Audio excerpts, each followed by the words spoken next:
Selamat pagi dan salam sehat buat kita semua. Semoga kita tetap dalam lindungan Tuhan Yang Maha Esa. Dan kita bertemu kembali di dalam pembelajaran daring kita. Moga kita tetap dalam lindungan Tuhan Yang Maha Esa dan tetap kita semangat walaupun sekarang masa pandemi kita belajarnya dari rumah.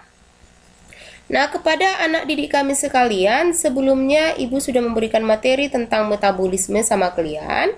Jadi saat ini Ibu akan menerangkan tentang metabolisme, yaitu bagian dari katabolisme. Metabolisme adalah reaksi biokimia yang terdapat pada makhluk hidup. Reaksi yang terjadi pada metabolisme itu ada dua, satu katabolisme, satu lagi anabolisme. Katabolisme adalah proses penguraian senyawa kompleks menjadi senyawa-senyawa yang lebih sederhana. Macam-macam katabolisme itu adalah ada katabolisme karbohidrat, ada katabolisme lemak dan protein. Nah, katabolisme karbohidrat adalah reaksi penguraian atau pemecahan molekul glukosa C6H12O6 menjadi unit molekul yang lebih sederhana.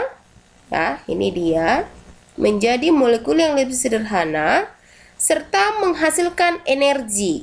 Jadi energi ini pada dasarnya tertimbun di dalam glukosa itu atau di dalam senyawa kompleks itu. Kemudian itu dibongkar untuk mendapatkan energi. Nah, energi ini digunakan untuk melanjutkan proses kehidupan dari suatu makhluk hidup.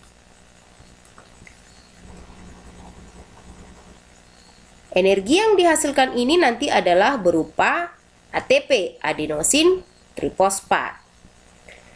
Kemudian, katabolisme karbohidrat itu ada beberapa langkah. Yang pertama adalah glikolisis, yang kedua dekarboksilasi oksidatif, yang ketiga siklus Krebs, dan yang keempat adalah transport elektron. Dari keempat ini, siklus Krebs dikatakan itu siklus Krebs itu sudah masuk respirasi aerob, sedangkan glikolisis belum. Coba kita lihat.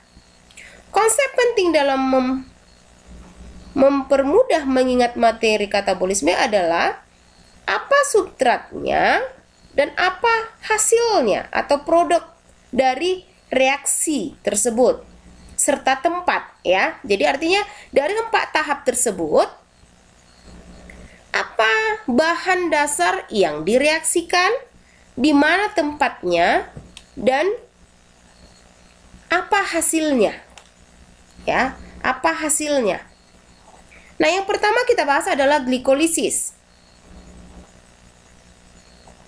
Glikolisis, reaksi pemecahan molekul karbohidrat yang memiliki 6 atom C menjadi 2 bagian. Tahapan reaksi kimia glikolisis itu ada 9 langkah. Nah, cara mudah untuk mengingat ini adalah yang pertama, perhatikan jumlah molekul karbon. Kemudian, jumlah molekul tambahan seperti fosfat. Ya, jadi di sini nanti ada 4 step. Ada step 1, step 2, dan step 3 dan step 4. Jadi yang pertama di step 1 adalah kita perhatikan jumlah karbon.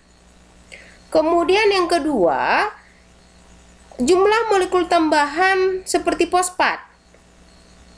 Ya. Kemudian yang di step 3 atau perlu yang kita ingat di ketiga adalah posisi fosfat pada urutan karbon. Ya, posisi fosfat pada urutan karbon. Yang kemudian yang keempat adalah pelepasan fosfat yang nantinya akan menghasilkan ATP.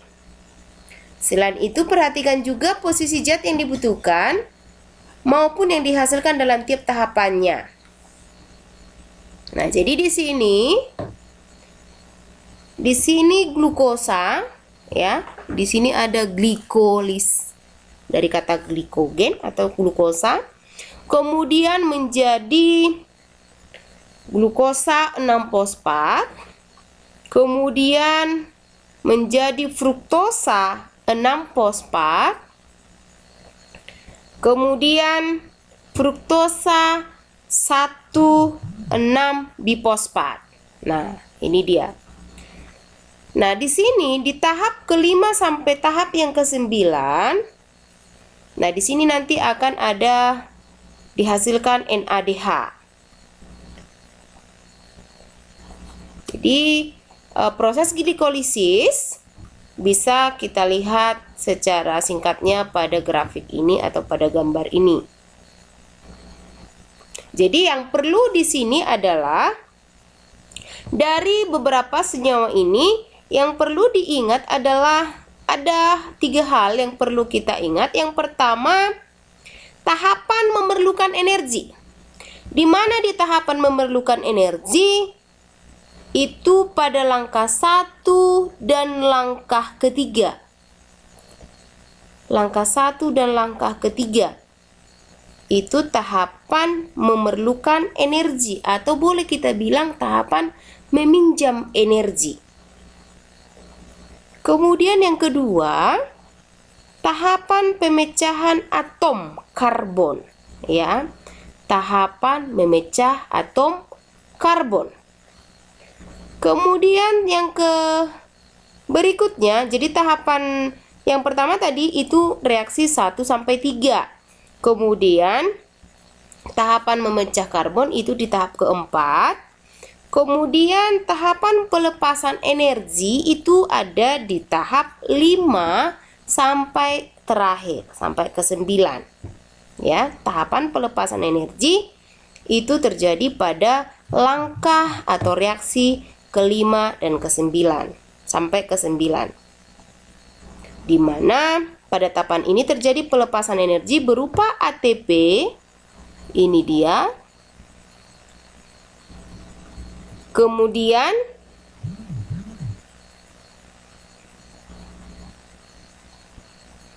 kunci penting di sini dimulai dari fosfoglyceraldehyde menjadi penambahan fosfat anorganik yang akan menghasilkan NADH. Ya, ini dia NADH.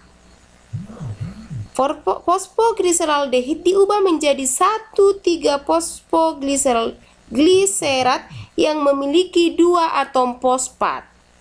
Ketika kedua fosfat tersebut dilepaskan, maka akan terbentuk energi berupa ATP. Nah, itulah untuk proses glikolisis. Jadi ada tadi beberapa langkah yang perlu diingat di sini adalah bahwa glikolisis itu belum menggunakan oksigen. Itu ya, belum menggunakan oksigen yang pertama. Yang kedua, tempatnya di sitosol atau di sitoplasma, di sitosol ya atau di protoplasma. Kemudian bahan yang diperlukan adalah glukosa. Prosesnya, ingat tadi ada beberapa langkah. Langkahnya tadi, yang pertama tadi yang perlu kita ingat dari 9 langkah adalah perhatikan jumlah karbon, kemudian jumlah molekul tambahan fosfat, yang ketiga posisi fosfat pada molekul karbon, kemudian yang keempat adalah pelepasan fosfat berupa ATP untuk menghasilkan ATP. Kemudian 3 hal yang perlu diingat dari beberapa tahapan itu adalah yang pertama, tahap 1 sampai ke 3 itu adalah tahapan memerlukan energi. Kemudian ke tahapan yang 1 sampai 3 tadi adalah tahapan meminjam atau memerlukan energi. Tahap kedua atau langkah keempat itu tahap pemecahan karbon Sementara tahap ke-5 sampai ke-9 itu tahap pelepasan energi. Jadi akan dihasilkan nanti di sini NADH dan ATP. Nah, jadi tadi tempatnya di sitosol, tidak memerlukan O2, bahannya glukosa, hasilnya adalah berupa 2 asam piruvat, 2 NADH, dan 2 ATP. Itulah proses glikolisis. Kemudian yang berikutnya adalah asam piruvat ini kemana?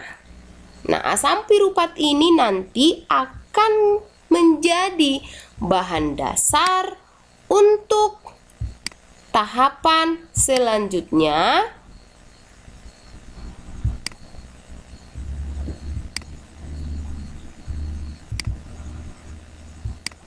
yaitu pada tahapan dekarbosilasi oksidatif.